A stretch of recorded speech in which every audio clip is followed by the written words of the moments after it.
Mga Lods, masayang araw.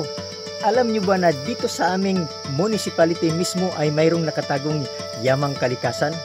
Ang tawag nito ay Lugarita. Kung gusto nyo masilip, tara na at samahan nyo ako. Ito yung pinaka-entrance ng Lugarita. Pagpapasok ka sa Lugarita ay ito yung bungad na makikita mo na kung saan mayroon din itong entrance fee. Hindi ko lang alam kung magkanong entrance fee nito. Basta't mura lang, 10 o 5 piso. Wala pa kasing tao kasi maaga pa. Kasi open man to pag mag-jogging tayo. Ito yung daan niya, one way lang. Ang lugar na to ay isa ding protected area. Malamig yung hangin na malanghap mo dito. Presko talaga. Pero kahit malamig, pagpawisan ka rin kasi yung daan may paakyat at pababa. Dito sa daan mga Lods, mayroon din itong mga signage o caution.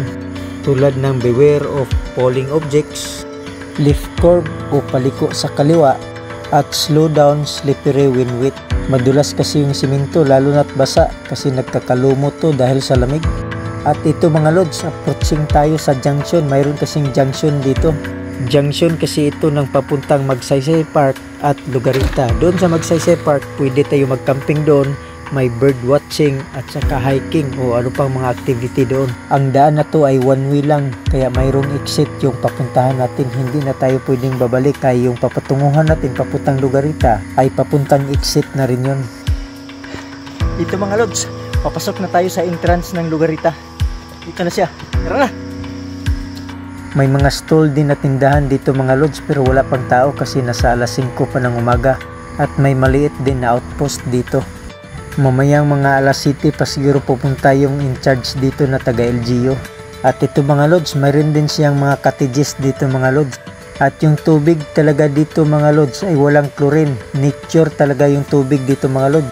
At flowing yung tubig dito. Kusa na lang siyang umaapaw dito sa swimming pool. Dahil sa dami ng tubig dito mga Lods ay dito na sa gilid dumadaan yung tubig. Pero naiinom yan mga Lods, malamig yung tubig dito. Parang may yelo yung tubig dito mga Lods. Kaya kung may papalamigin kang inumin o soft drinks ay lalamig ito agad. Tag 200 pesos lang pala yung cottage dito mga Lods. Ang sukat ng lalim ng swimming pool para dito mga Lods ay yung pinakagilid ay 4 feet, pwede sa mga bata, at ang sunod ay 5 feet at ang pinakamalalim ay 6 feet. Kadalasan maraming maligo dito mga Lods pag weekend. Ito yung tubig na papasok sa swimming pool mga Lods. Flowing lang siya. At grabe kalamig to mga Lods. Lalo na ngayon na umagang umaga. Ang lamig yung tubig sa loob ng swimming pool. Mga Lods, kahit dito mismo sa kapaligiran ng swimming pool ng Lugarita ay mayroong tubig na umaapaw. Dahil sa dami na lumalabas ng tubig galing doon sa bundok. At ito ay napakalamig mga Lods. At pwedeng inumin. Ganito kalinis ang tubig dito sa Lugarita mga Lods. May isang parte talaga dito sa Lugarita mga Lods ay mayroong mga tubig na lumalabas dahil sa bundok. Napakalamig sa mga Lods. Pwede kang palamig ng sintix at ang kagandahan pa nito ay naiinom mga Lods.